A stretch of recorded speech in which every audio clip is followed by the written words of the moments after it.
Welcome into the Odds and Audibles podcast. Matt Prame, Eric Scopel, Jared Mack. We are all on the show today. It is a Thursday, January 4th. This is our first podcast collectively all being on it for the new year. Happy New Year to all of you. Happy New Year. And it's an opportunity to reflect now a couple days after that Fiesta Bowl win of not just that particular game, but just the entire 2023 football season. And what we saw, what our main takeaways are. We'll discuss that. But first, we're going to discuss some news that hit late last night and then hit very early this morning as it pertains to 2024. Two of Oregon's better players on its roster have announced they will return to Oregon for what will be their final years of eligibility. First, it was Jeffrey Bassa, Oregon star linebacker, and then next it was Tez Johnson, Oregon's star, one of their star receivers. And I think, guys, this is, I'm not surprised by either one of them. I know Bassa was probably a little more on the fence of going pro or not, but these are two decisions that needed to happen if Oregon was going to be viewed as like a top 10, top 15 team preseason next year, one that competes for the college football playoff. Going into the season, expectations remain the same for Oregon, but this is pretty big news for both sides of the ball. No doubt about it. And I mean, we just saw how good Tez was in the Fiesta Bowl. We saw how good Jeff was in the Fiesta Bowl. Tez didn't win MVP on offense because no one was winning that other than Bo Nix, and Jeff Bassa won it on defense. So these are two of the most important players on this football team to close the season, and will be two of the most important players next year to start the season. And I think, to start with Tez briefly here, it almost gets overlooked a little bit how spectacular his season was because Troy Franklin had an even better season. Like, if you run through the numbers, and I've been doing that the last couple of days on the site with putting together the leaderboards for passing and receiving stats, like Tez Johnson probably had if not for Troy Franklin, would have had the best season in receiving season in school history this year, or like we could have had that conversation. But Troy goes out and does a little bit better, breaks records before Tez can actually break the receptions record more recently. But this was a spectacular season from Tez Johnson, and it gives Dylan Gabriel somebody to rely upon next year that is a all-conference caliber guy, a guy who's a proven 1,000-yard receiver at this level, a guy who has endeared himself to the fan base, I think, in short order. So I think this is really big for Oregon's offense.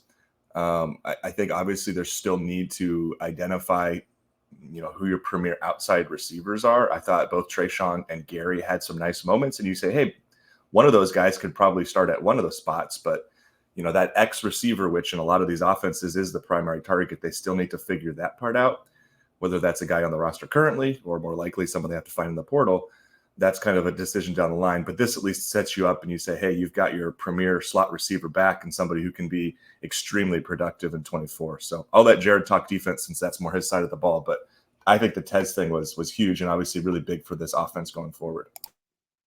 Yeah, real quick on Tez, what it does is it provides stability to the wide receiver room. And there's not a lot of question marks going into next year with where you have at least 5 dudes and Tez Johnson, Trayshawn Hole, Gary Bryan Jr., Kyler Casper, and Jurion Dickey. You have at least 5 dudes that you feel somewhat comfortable with, and then you're bringing in 3 4-star wide receivers in Dylan Gresham, Ryan Pelham, and Jeremiah McClellan. But say that 3 times fast. Still, it's very nice to hear that Tez is coming back. He's going to be a huge part of the offense next year. Quick on Tez again. Last 6 games of the season, 127.16 yards a game on 8.6 receptions a night with 6 total touchdowns. So even though he was the number 2, he was producing like a number 1 option in this offense. So I would expect him to do exactly the same next year. For Bassa, who announced on Wednesday night, like 5 or 6 just in the afternoon, huge. This is a big player for Oregon to get back. I don't think people realize how good Jeff Bassa was this season. He didn't put up like 130 tackles like some linebackers do that get those big years. He finished the season with 71, 3.5 tackles for loss. He was great, though. He was a wonderful tackler. He was downhill in the run game. He did incredibly better than he did last season in the run game. was much better in the pass coverage department too, understands the defense about as well as anybody on the team other than the coaching staff. So to have him back in the Big Ten when you're going to need a premier linebacker to really survive in the conference, to get Bassa back, it's huge. I think he could add more weight and be even better next year. I think he's probably going to have to.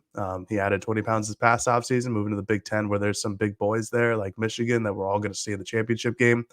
You're going to need to add even some more weight. That's why, Justin Jacobs, a Big Ten transfer from Iowa, came in at 6'2", 240 pounds. Like that's kind of the universal standard of a linebacker in the Big Ten. So I think he could add a couple pounds and be great. But having him back and solidifying the defense, and there's some question marks, some big old question marks behind Justin and Jeffrey Bassa this year. I mean, Devin Jackson was fine. Bryce Betcher was fine. Jerry Mixon got very little game appearances, and you have 3 true freshmen coming in. Like, if you lose Jeff, you're relying a lot on unproven commodities like Devin Jackson. Even though I love him to death, there's still just a lot that he has to prove as a linebacker. So this really shores up the defense next year. Obviously, you still need to go and add a couple interior defensive linemen in the portal.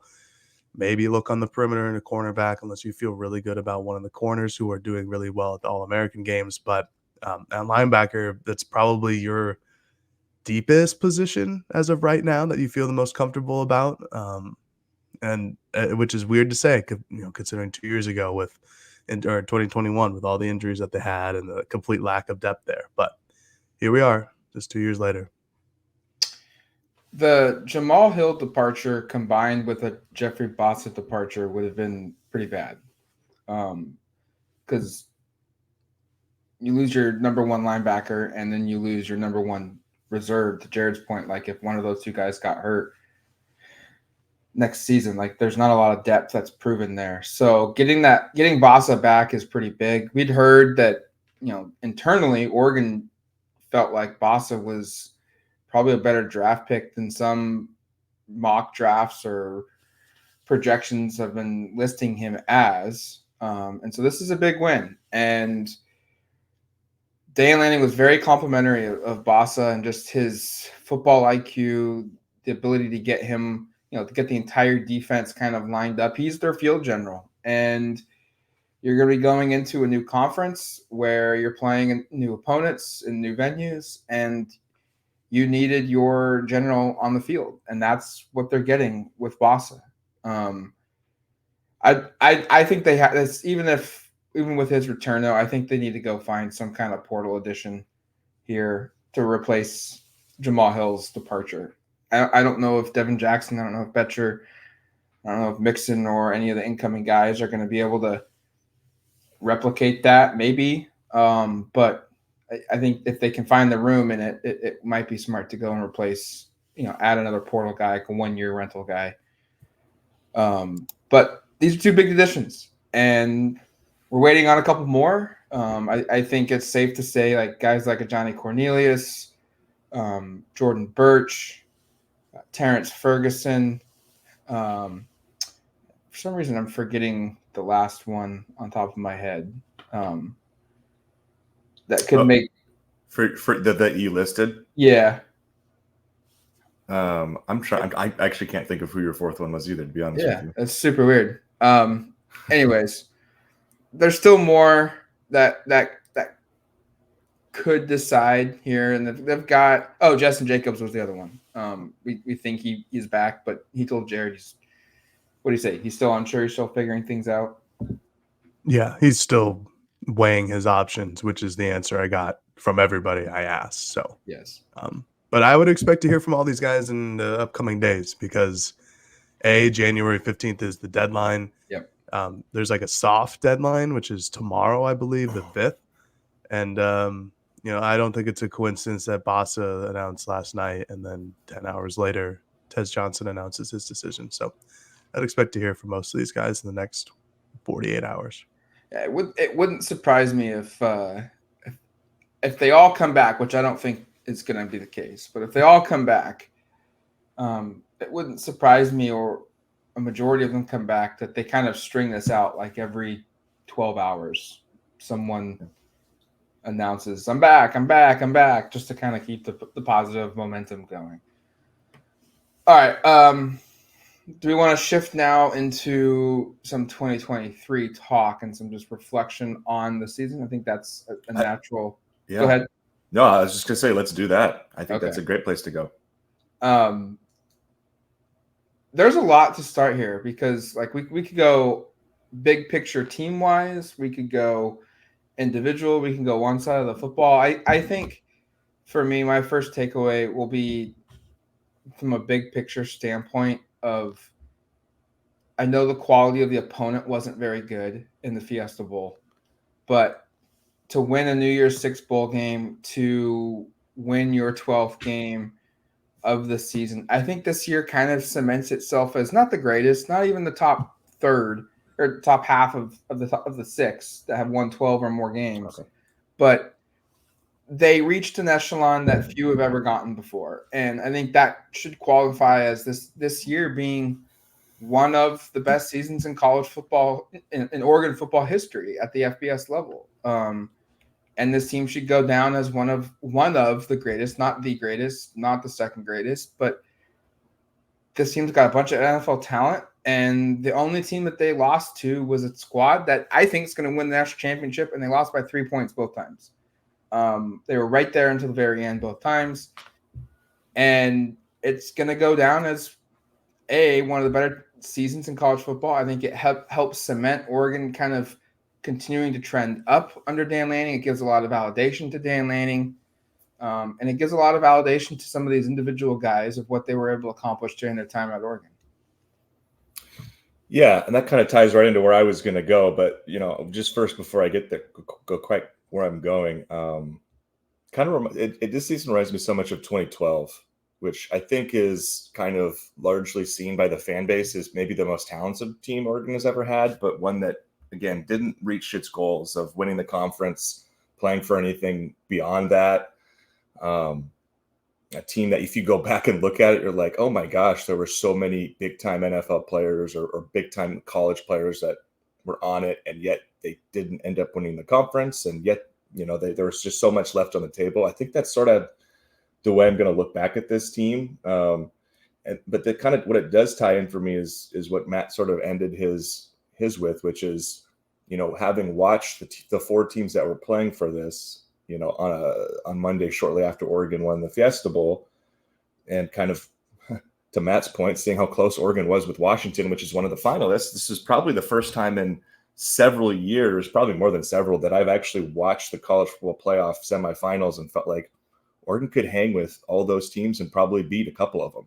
I'm not going to say if they were inserted into that field, they would for sure be playing for a championship on Monday or that they'd be the favorites by any means. But I think this was a year that kind of, to me, sort of revalidates like the fact that Oregon could win a national championship or be playing for something like that with this coaching staff and with this program. And it's just that they're kind of on that direction. And obviously, they didn't get there. They lost both times to Washington by 3 points. That's heartbreaking. The fact that Washington, your biggest rival, could win a national championship in a couple of days, and what that would do to the Oregon fan base in terms of those fan bases discussions back and forth, like all of that hurts. But I also think if you just want to be kind of objective with it, I think Oregon and Washington certainly weren't that far apart. And the margin on the field says that. The fact that Oregon was, now who cares about this fact, but the fact that Oregon was favored by 2 scores going into the conference championship game, and kind of having watched the way things played out, I think Oregon could have been very competitive on the field with any of those 4 teams. And there have been many seasons, even seasons where Oregon got knocked out of the CFP in November, where I didn't have that feeling having watched the way the college football playoff played out. So I thought this was a really special team, and a team that unfortunately we won't know what they could have accomplished exactly had they reached those games. But I think there's a lot of people who came away watching and certainly I got a lot of text messages from Duck fans feeling this way coming out of Monday's semifinals, that Oregon could have played with maybe all those teams and would have had a chance to do something special had a couple things gone a little differently this season. Yeah, 100%. I agree. I still think Georgia's the best team in the country, but they lost, so that happens. I do too, Jared. By the way, having watched all of it play out. So yeah, I don't think Oregon's beating Georgia. But like you said, they would have hung with anybody in that college football playoff semifinals. I'm going with the big picture item as my first takeaway, I guess this is, of the 2023 season. I just think that the program's in good hands with Dan Lanning. The All-State, good hands. Back of the pile, or back of the net over there. There's just a lot to love over what's happened in the last 2 seasons under Dan Lanning. First of all, he gets into that late start in January of 2022, and all he does is flip Kyler Casper from the 2024 class, or the 2023 to the 2022 class, a good 4-star commit, and get Josh Carley Jr., your cornerstone left tackle for for 2 of the next 3 seasons. And I think that should have been like the first moment where it's like, oh, no, this guy knows what he's doing. As the first time head coach, as like a 35 or 36-year-old at the time. I mean, there's some definite lowlights in the 2022 season, but the transition that Dan made during the offseason in terms of getting the right player personnel and the right coaches on staff is clearly evident. Mario's guys were not Dan Lanning's guys. They were not Tosh Lupois's guys. They were not Will Stein's guy. I still think Oregon, if it's Will Stein or Kenny Dillingham, would have been just fine on offense. But I think defensively is where you really saw the upgrades. I mean, that's what Dan Lanning was brought in to do. I made the point when Dan Lanning was hired that there's a new wave in college football going around about hiring the defensive-minded head coaches. You saw it at Oklahoma. They go from Lincoln Riley to Brett Venables. And you see it at Texas A&M, where you go from Jimbo Fisher to Mike Elko. And Dan Lanning is going to be a part of that overall change to the defensive-minded head coaches. And you see that on the field. You saw that on the field this entire season. Like, yes, Oregon didn't finish with the best rush defense in school history. I'm sorry, James Crepey, the Oregonian, who was really rooting for that during the game, that they were going to be the best pass rush defense run defense in Oregon history. But they were damn good. They were not the Utah equivalent, but the Utah thing always gets me frustrated because they go into every game against Oregon as the best run defense in the entire country, and then Oregon puts up 150, 180 yards on them every time they play. It's very strange. It's kind of poetic in that sense, but it was a damn good run defense. The pass defense, barring injuries, was really good when Kyrie Jackson and Jaleel Florence both were 100% healthy and available to play. So defensively, they're fine. As long as Will Stein sticks around for, I don't know, a couple more years, there's zero worry there.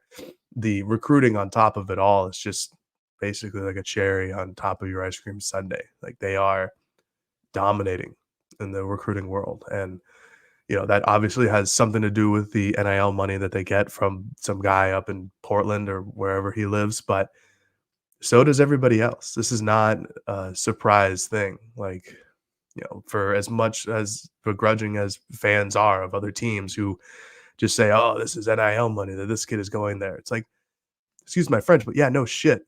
Every kid is taking really good NIL deals wherever they go across the country. So if you're not playing that game, then you're losing.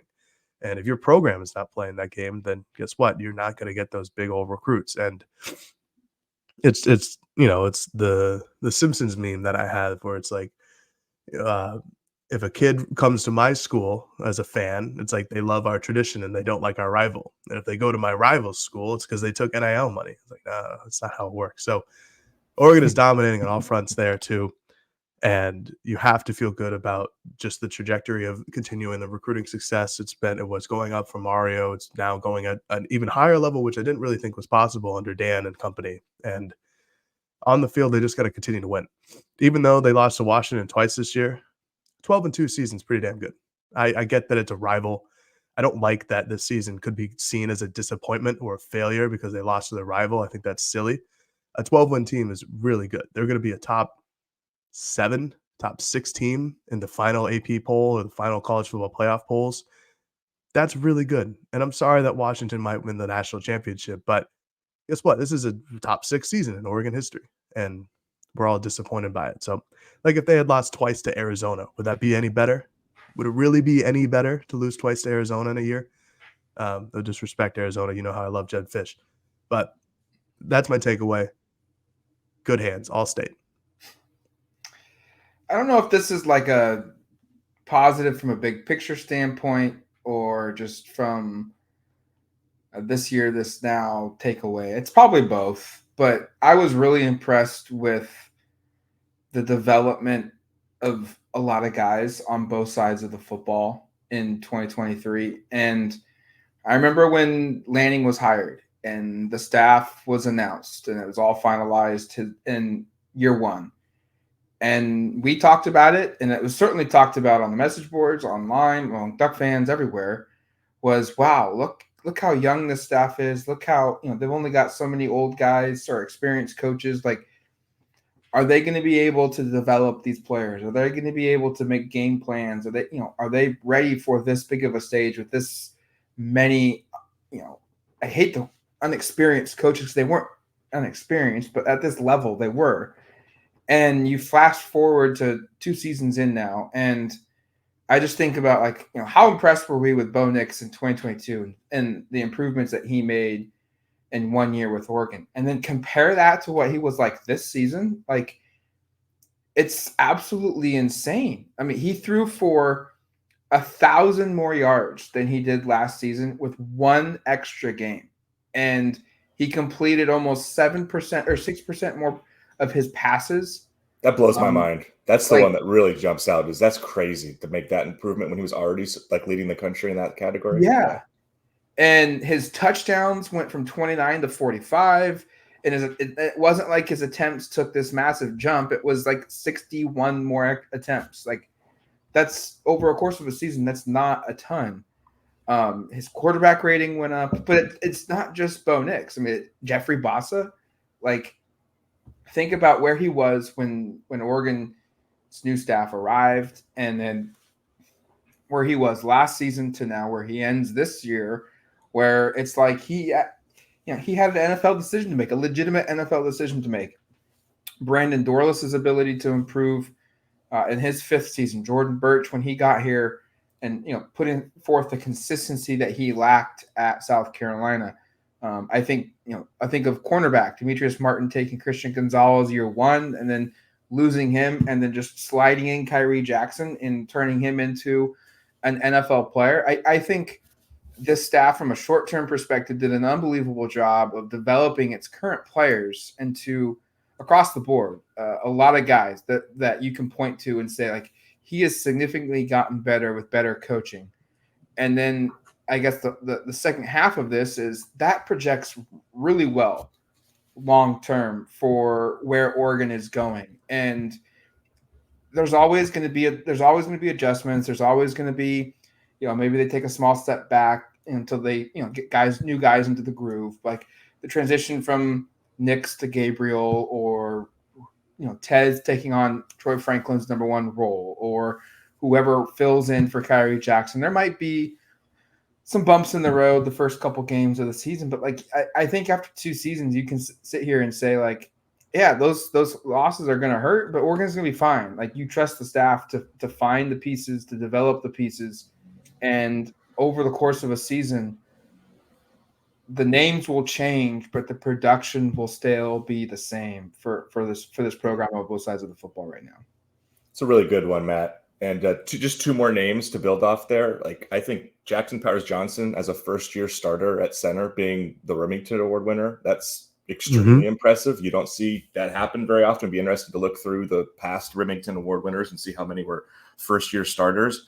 And then I just think in short order, his replacement, Iapani Lalalu, Pancho, as we will refer to him primarily, the fact that this is a guy who never played the position coming into the year, and by the middle of the year, he was Jackson Powers Johnson's backup, and by the bowl game, he went out there and like pretty seamlessly filled in. Weren't any problems with snaps. Seemed like the protections were good. He graded out pretty well on PFF. So I think those are just 2 other examples of, like, you got another one, Jared? I got one more. Steve Stevens. Yeah, another great one. I mean, Steve was kind of similar to Jeff last year, where he was just kind of dogged for how poorly he performed at times. Right. He was a very good safety this year. I'm not going to say he's an all-conference guy or anything like that, but that was certainly a weak spot on the defense. Just on paper, you're looking like, that could be fixable. But he was good all season long, and he didn't get injured, and he was playing as many snaps as everybody else every game. Especially with the loss of Brian Addison, his playing time went up even more, and I thought he did well. So credit to Oregon for developing him as well. And there are a bunch of other examples of guys who stepped up, like even like a Jordan James goes from being primarily a goal line guy. Noah Wellington gets hurt. Jordan steps in and becomes an incredibly dynamic player all over the field. So, yeah, I think that's a great one, Matt. And I think that's another reason to feel. I mean, as we're kind of running through this, it's like the development's good. There's a baseline that's really good in terms of what they've developed here from a cultural perspective. And then to Jared's point earlier, they're recruiting so well. It's like you get, that could be kind of all the takeaways is the program is just in really good shape in all directions. But my next one's going to be a little bit more focused on one specific aspect of the game, which is just to reflect and say we just witnessed the best passing season in Oregon football history. And it's not really up for debate. I was running through the numbers here.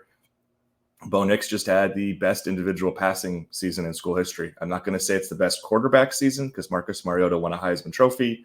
He ran for significantly more yards. He won a lot of other awards that Bo didn't win. But just in terms of the totality of what happened when the ball was in the air, like Bo threw for more yards. Bo threw for more touchdowns. He was more accurate. His yards per attempt was, just across the board, it was the best season we've ever seen from an Oregon quarterback. And then to add on to that, it was really fun watching two really, really good receivers play here. I think that's one of the things that if you kind of look through the history of Oregon football, and I certainly spent a little time this week doing that, putting together, like I said, those leaderboards, like you look through it and there just haven't been that many incredible guys who've come through there. There've been some really fun players. There've been some really interesting players. There've been some players that have had some NFL success, but like Troy Franklin undoubtedly had the best season any Oregon receiver has ever had. And I really think if you look through the numbers just statistically, I think Tez probably is number 2 or maybe number 3 behind Jeff Mayall's 2009 season, I think it was. I'd have to go back and look. But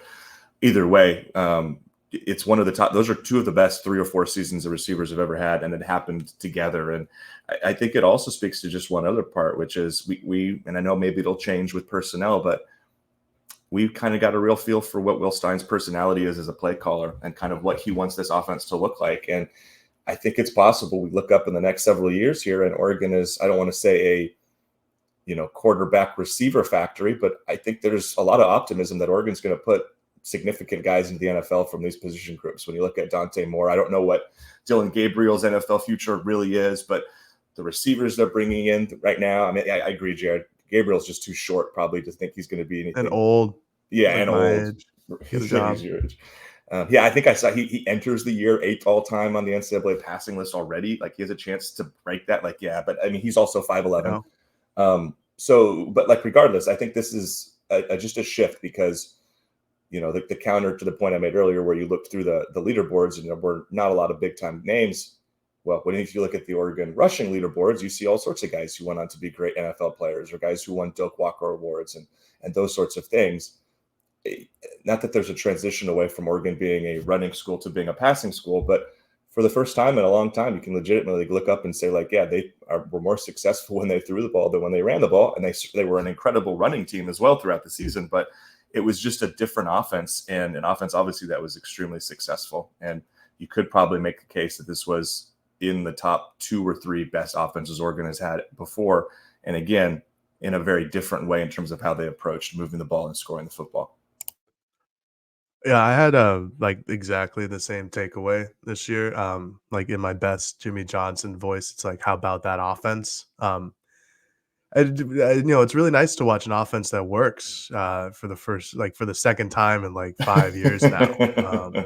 Yeah, and there's that part too, Jared, huh? Isn't there? It's an incredibly sharp contrast. I don't know. You think of like the Fiesta Bowl in 2021 when other people were running the show, and it's just a completely different immersive experience where you're not changing quarterbacks every couple drives. You're not 3rd and 8 and you're not running a draw or a run up the middle, or you're like a wham power up the middle. Things that actually make sense. And I really like Will Stein. I really like Kenny Dillingham as well.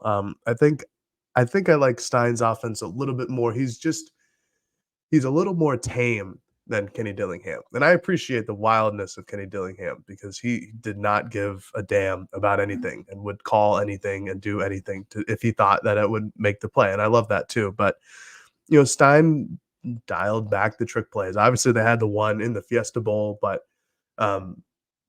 he was pretty meat and potatoes in a very creative way. Like he knew what was going to work and he stuck with it. And when something didn't work, he moved on to the next thing. And they ran a lot of things out of the same packages, but had all these different routes and concepts. And I really liked watching the offense this year. And obviously the development of Bo Nix from last year to this year certainly helps in terms of what we talked about in the completion percentage, the passing touchdowns, the passing yards.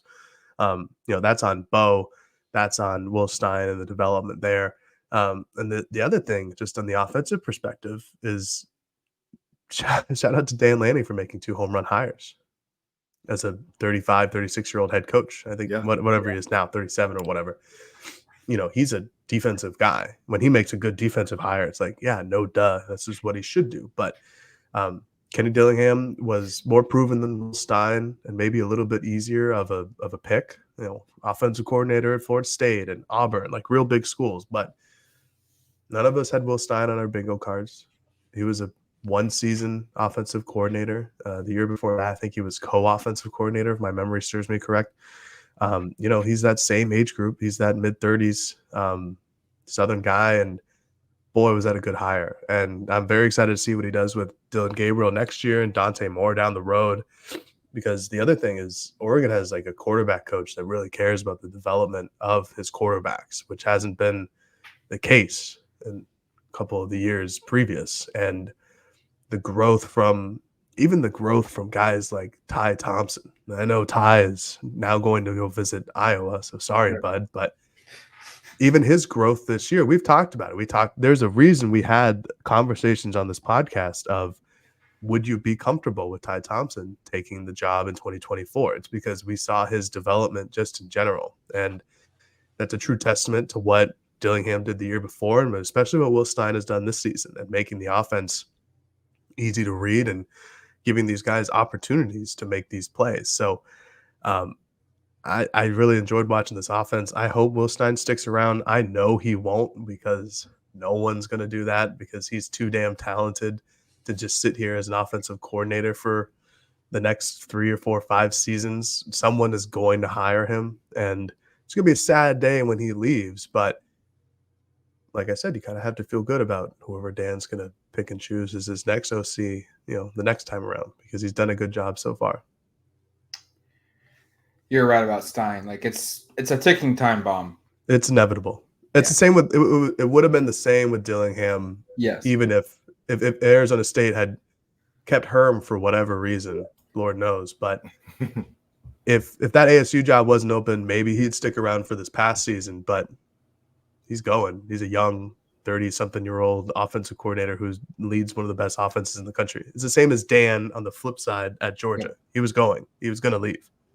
I was going to say, this is what the big programs do. This is why Saban at Alabama, like Tommy Rees will be a head coach somewhere in 2 years or something. Yeah. You know what I mean? Like this is what happens. These young coordinators go there, they get their audition process, and then they take off and run their own programs. I think there's a legitimate high probability that if in 2024 Oregon makes the college football playoff, wins a game or two, right? It probably doesn't even need to win a game. But Dylan Gabriel is in discussion as a top 5 quarterback in the country, is a Heisman candidate in the month of November. Oregon's offense is a top 10 offense in the country. Like, probably Stein's probably gone after next season. He's going to be a name for any major job in Texas, Big 12 country, SEC country. Probably. I thought Houston would give him a good look. Yeah, Texas guy, and Houston probably needs somebody more, or they did. They eventually hired somebody who has more experience. But a school like that, like a mid-major-ish school, or a mid-power 5 school, like what ASU did, they just need a bolt or a jolt of electricity. Like, go after him. I think I'm going to touch on some position coaches, some takeaways, and just maybe how their stock has just completely elevated from where they're at. I think you start with Alik Terry. This was a young guy. I remember Huffman. We were talking about when he got hired. Who was the assistant to Clem last season? That's now at Stanford. Yeah, Vianney. Yeah, and Vianney, his last name is I'm not. very. I'm good. It's right. tough. And the conversation was like, that was a really strange hire. Like I know Terry is a young up and coming guy, but they had another one already on staff, and Vianney, and you know he'd done good things and had a lot of recruiting tales. Like Alik Terry's hire wasn't like a negative, but it was definitely like, whoa, that's an interesting one. Where did that come from? We'll see where this is going. There's potential there, but we'll see. And in his first year, it helps that he had really good players that he inherited.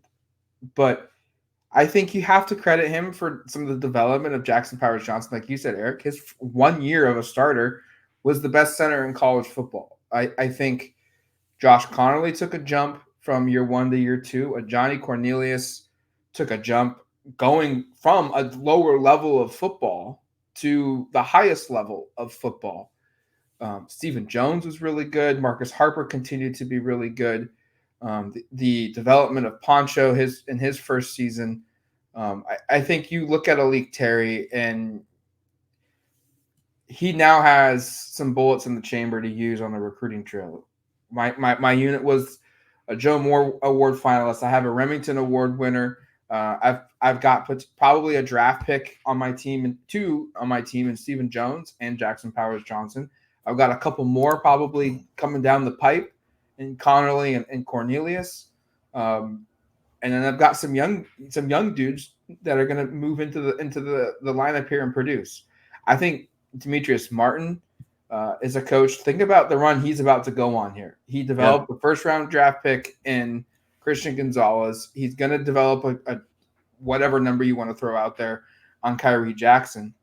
And then there's a chance that whether they're super high on Sione, whether he shows up in his year 1 or it's Jalil Florence, or maybe they go out and they add another Kyrie Jackson type addition or a Christian Gonzalez type addition from the portal, and that guy goes off and gets drafted. Like he's got to run an opportunity where in the next 3 or 4 years, or over the next like a course of 3 or 4 seasons, like he could have like 3 or 4 cornerbacks drafted. And you point to the West Coast, schools out west, like Washington isn't developing their corners like they were 4 or 5 years ago under Jimmy Lake. USC certainly doesn't have that talent or producing that talent. Like if you're an elite corner on the West Coast, Oregon has an opportunity to kind of capitalize on that momentum there, to be like the school that you want to look at from a West Coast perspective. Carlos Lachlan has turned Bucky into a stud. We know Noah's a stud. We know now Jordan James is a stud, and he's going to have an opportunity where maybe he has a couple years in a row of some guys getting drafted. And then, we knew about Junior Adams, but think about the recruiting he did at UW before he came here and setting those guys up for success. And now he's developed Troy Franklin, what he did in 2 seasons. He's had 1 year with Tez. Let's see what happens there.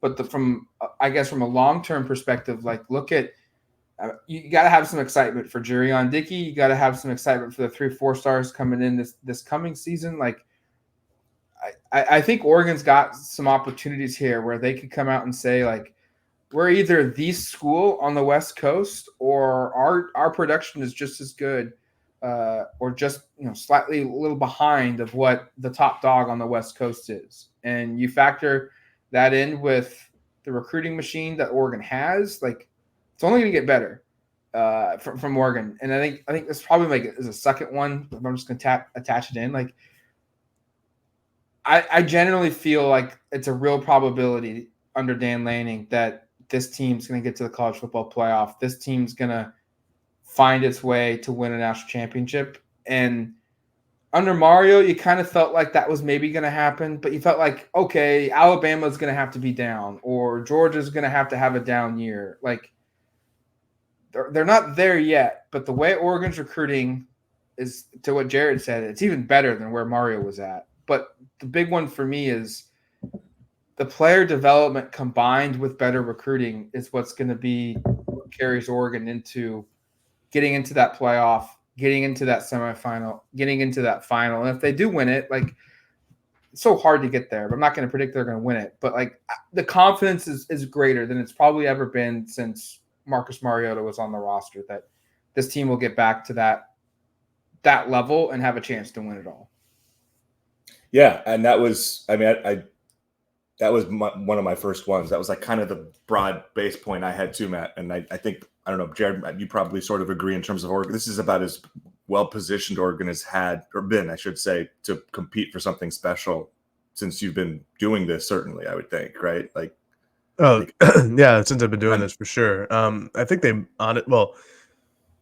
I think they might have honestly been better positioned in the early 2010s just because I of agree what with the that. college football landscape looks like nowadays. Because, Yeah. good Lord, like when Georgia and Alabama and Texas and Oklahoma and Michigan and Ohio State, when those guys are all on their top levels, those are some damn good teams. Now, Oregon, when they're on their top level, can compete, but like nobody was going to compete with that 2021 Georgia team or the 2022 Right. Georgia team. Like that's the only difference I have. Like I feel like there are higher ceiling teams in the 2020s than there were in the early 2010s. But in terms of since I've been doing this, yeah, they're like head and freaking shoulders and everything else above where Mario's teams were at. Even when Mario's teams were, they're top 4 in the college football playoff. It's like, oh, and then we're going to lose to Stanford in overtime. Okay, cool. That doesn't happen here. Not yet, at least. No, yeah, exactly. And to the earlier point, to kind of tie it back together, it's in part because guess what? There's an offense that actually is exciting and can move the ball. Yeah, I came out of the college football playoffs being like, wow, like Oregon may have had this best or the second best quarterback had they made it, or not may have, they would have had this. Or, you can argue it between Penix and Nix, but I think pretty clearly Nix is better than. Okay, if you want to say it, we can say that. But regardless, I'm here to say it. Especially coming off of his performance, especially coming off that semifinal.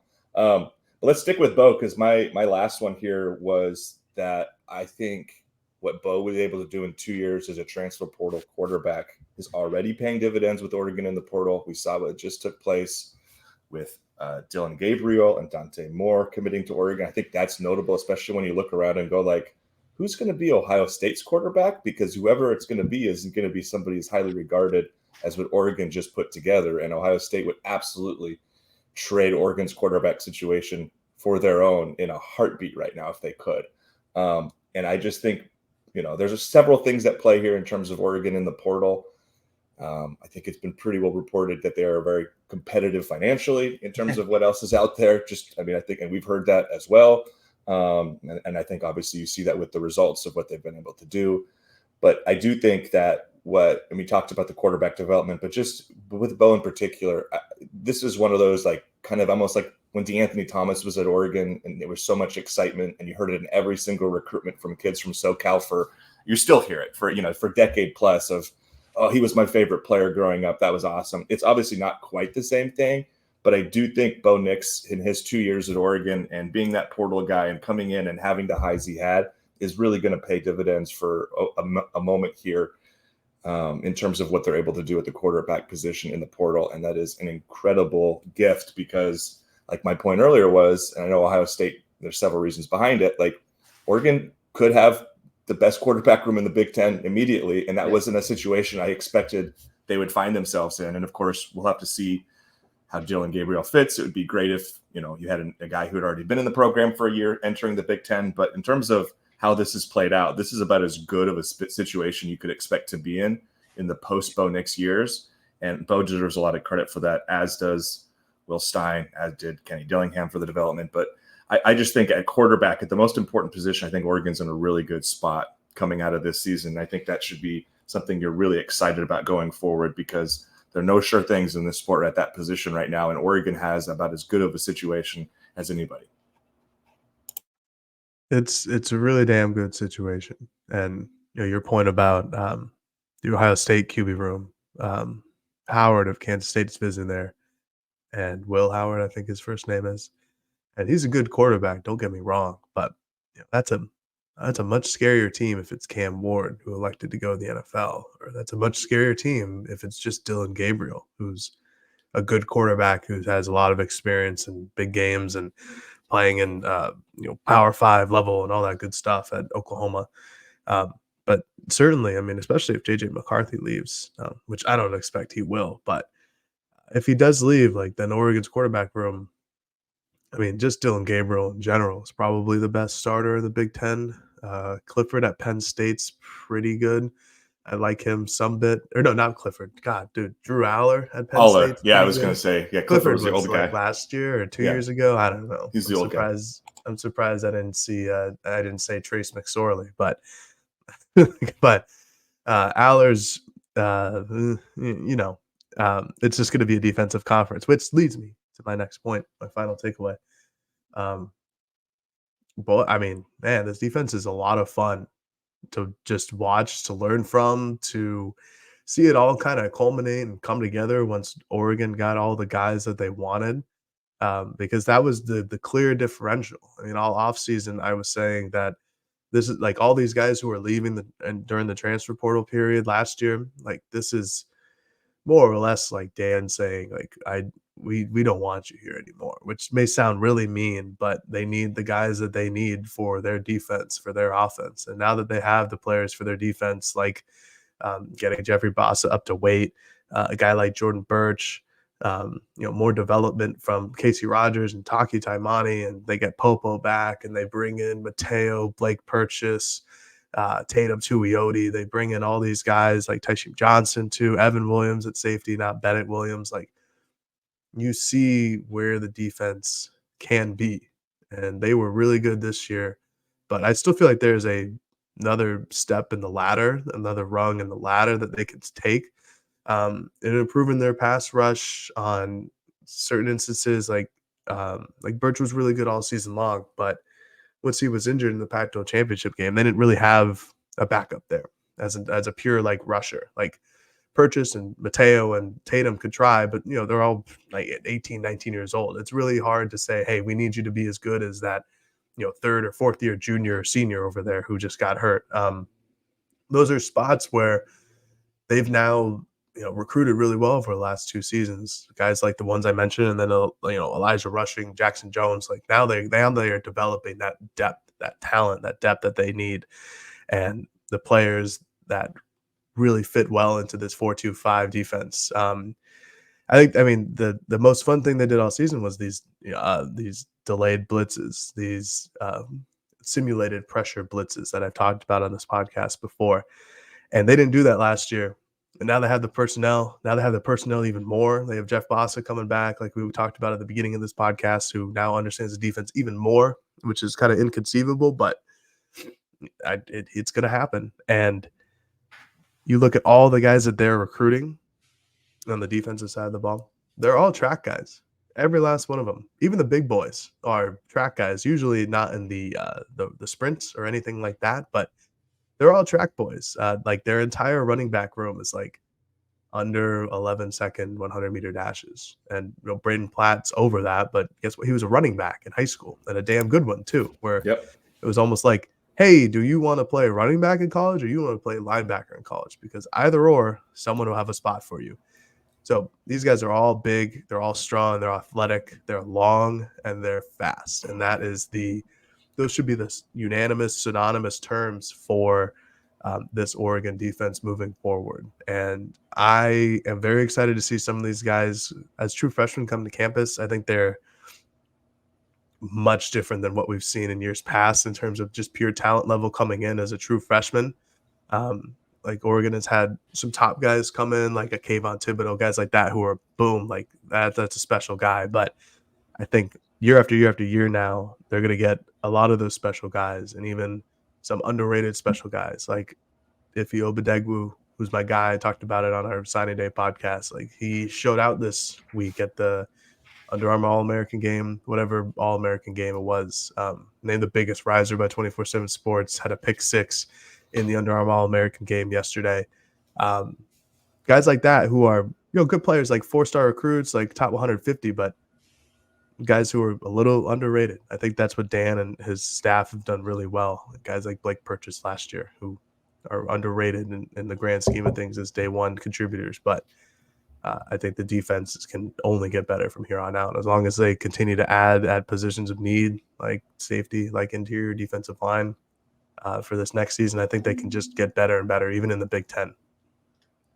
Jared's comment about the track guys made me just, for whatever reason, go to the greatest football team in college football history, and that is the 2001 Miami Hurricanes.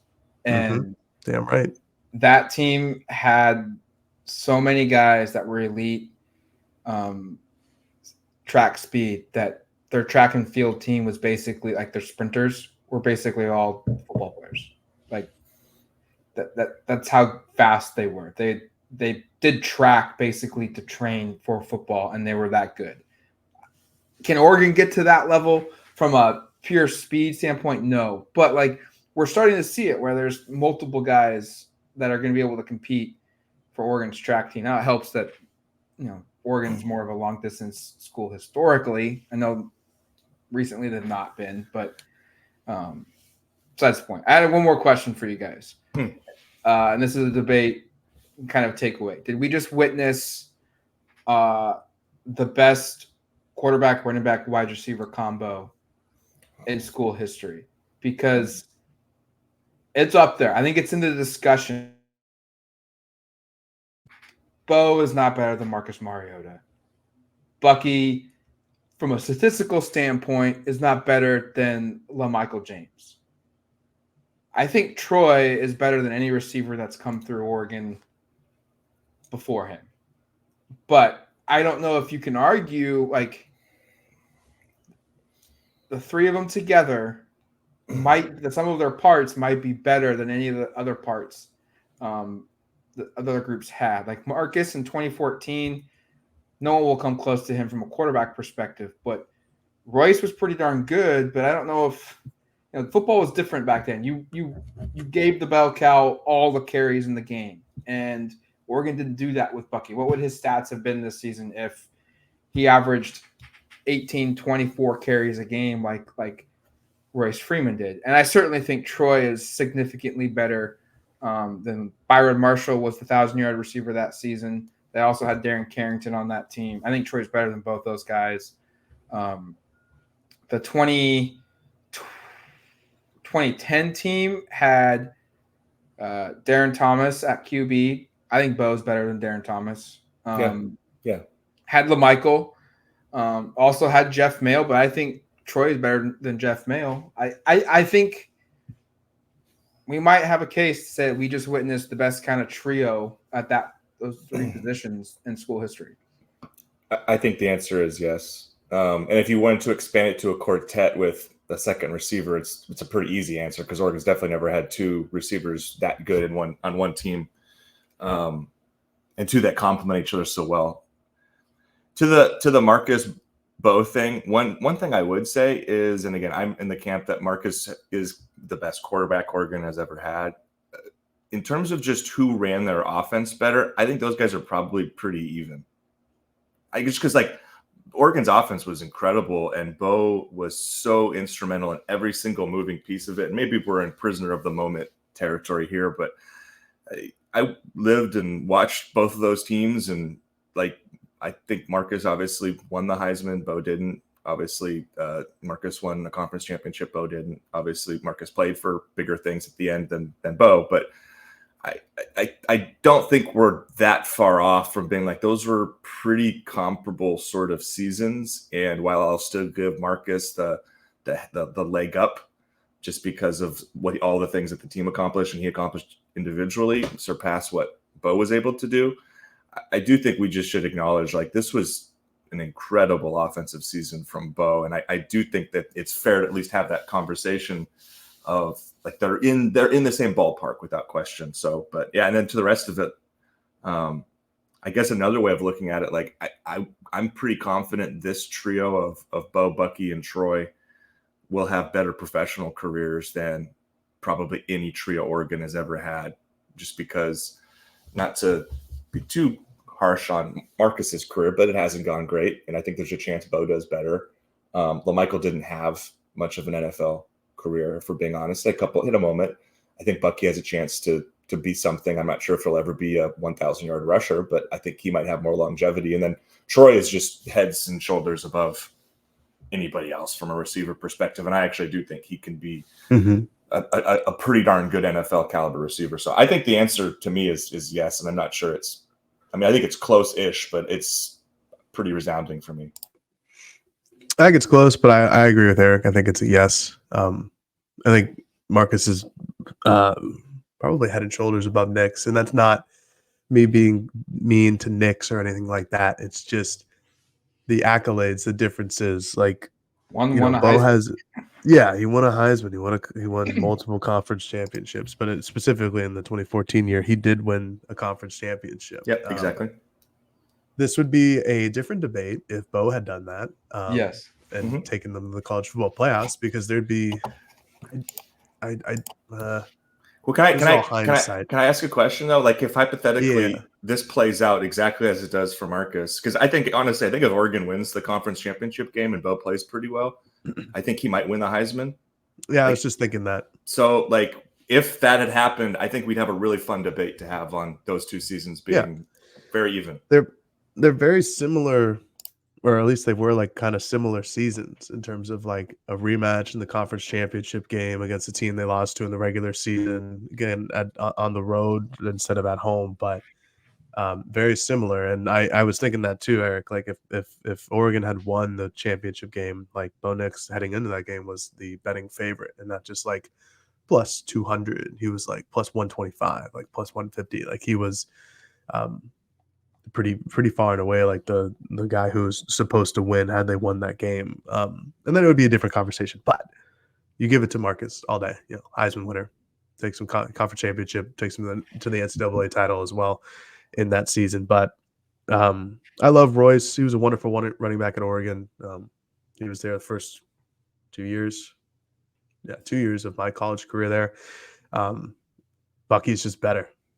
I don't know how else to describe it. He's just a better running back, and he doesn't have the gaudy stats that Royce Freeman finished his career with, but he's just a better overall running back. And then Troy, it's not a question.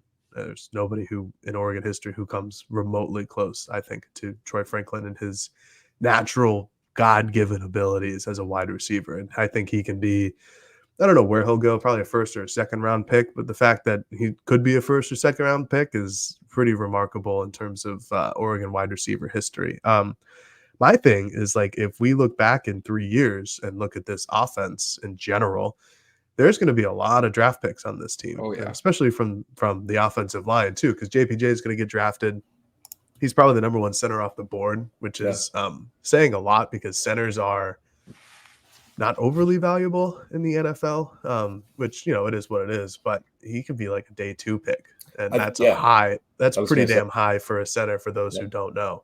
But you guys have Josh Connolly Jr., who's going to probably go to the draft after next season, who's going to be like a 20-year-old junior, 21-year-old junior, who's going to be a former 5-star, all the intangibles that you really want in a left or right tackle, a Johnny Cornelius. I still think guys like Poncho in 3 years. Like, I don't know where he's going to be, but he can move to guard one day and up his draft stock. Stephen Jones is probably going to get like a undrafted free agent deal with somebody just because he's a big athletic guard. Tez Johnson could probably be a pick. Guys like Jurion, who, if they develop the way people think they will be a pick. Jordan James. Don't have to list everybody here, but down the line in 3 to 4 years, I think there's a legitimate argument that this is going to be the better offense in general. I have in the 2014 team. When you were talking, like, I literally just, all right, let's just start listing these guys out and putting numbers next to the name to count them. Guys, name, and dudes. Yep. Like 10 guys already. Yeah. Like Bo, Troy, Ferg, JPJ, Josh, Johnny, Stephen Jones, Bucky, Tez, and Jordan James. Like, yeah. That's 10 guys that played significant roles this season. That doesn't even count like what you're talking about of, all right, let's see what Jurion Dickey does, or let's see what Poncho does. Like, and that's a lot. That's just offense. Well, I was going to say, that brings me to a point that wasn't any of our takeaway, but maybe should be, which is like, there's a chance this is like, from an NFL draft perspective, the best collection of of draft talent Oregon has had, especially to Jared's point, if you don't just focus on the 24 draft, but you include 25 and 26, like you look around the roster, there's going to be like, actually, Jared, how many guys do you think from the 24 draft class are capable of being day 1 or day 2 picks? Because it's not 1 or 2, which is what it's been for a while. I think it's like 3 or 4 possibly. No, it's a couple. It'll always depend on how they perform at the combine and at pro days and things like that. But there's 3 off the top of my head, and Nix, Franklin, and JPJ. And then Dorless is kind of in that discussion too. Dorless is in that mix. Seen. Yeah. If he does well at the combine, he's a little bit older, but Right. that doesn't matter as much as like a quarterback being older to the NFL.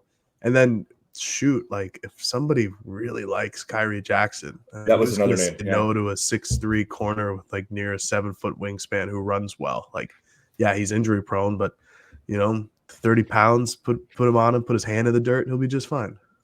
Yeah. So, I mean, I genuinely, I think we could come out of this being like, was this the best individual draft haul for a really long time? There's been a couple at Oregon that have been really special, but this could be another one of those. Well, even last year, there were 6 guys drafted, which I think is, when I did the article, it ties the most out of Oregon at any point in their program's history. 6 draftees in the same year. They could break that this year. Definitely possible. Conceivably break it a couple of years later. Sure. Yeah, that's the difference between like a Chip Kelly team. A Chip Kelly team was one that was built to win in college football, and it didn't necessarily build NFL talent. It had some NFL talent, don't get me wrong, but the Dan Lanning side of the ball, especially on defense, is like, hey, these are all NFL prospects. We are only going to be recruiting guys that we think will become NFL prospect, because having future NFL players on your team is better than not having future NFL players on your team, or at least that's the philosophy. Right. Does it work in practice? More often than not, yeah. But there are outliers for sure. But I do like this practice more than not getting NFL future guys or future. I don't know what the record is if it's not 6, Jared, but I feel confident saying no matter what that number is, it's going to get broken this season. Like it could be 8 and it gets broken, because offensively alone, Bo, Troy, JPJ, and Bucky have said they're going pro. I think Stephen Jones gets picked. That's 5. And then if Ferguson goes pro, that's 6. And then you look at Dorless, you look at Kyrie, that's 8. And we haven't even talked about maybe Evan Williams probably is going to be somebody who gets a look. Evan Williams is going to be a guy. And like, I was talking with, I think it was at one of the media availabilities at the Fiesta Bowl about Popo on the sidelines with somebody that was an NFL guy. And he said Popo actually had like a possibility of getting drafted because those players are so valuable, even though there's the age issue, like because they're out in the league in 3 or 4 years anyways. Well, it's like Jordan Riley getting drafted last year. Exactly. We were all like, why the heck is Jordan Riley being picked? And I talked to James about it, who knows more about like what NFL scouts want to see than me. He's like, this dude ran like almost a near under 5 40-yard dash at 360 pounds. Like, who doesn't want that? And it was a 7th round pick, but guess what? Drafted. And Popo has, when he's healthy, he could be an absolute game wrecker on either side of like run or pass. So I wouldn't be shocked. Taki, same thing. Yeah. I don't know about Casey Rogers, but those are big guys up front. Teams, frankly, always want big guys. So I think, I don't know what the record is. If it's 6, I'm looking at it right now. I think it's 6. I still got a couple years to go, but I'm just gonna say 7 just to be safe. I think more than 7 guys get drafted on this Oregon team, and it's 6. That will become the new record. And for all we know, it could get broken again the following year, because you've got Tez, you've got Josh, you've got Ajani. You've got Bassa. You have Dylan Gabriel. Who? I was going to say Jordan Birch if he doesn't. Yep, Jordan Birch if he comes back. Yeah. Like, we're going to see, to your guys' point, like this might be the best 1, 2, 3 punch of quarterback, running back, receiver. It also might be the biggest collection of NFL talent we've seen roll through Oregon in some time. That might be a homework assignment for us this offseason, is to go and research like what teams over a 3-year period had the most NFL players on it, and that could be something to track for the next 2 seasons for Oregon. That's a good point. I like that. All right.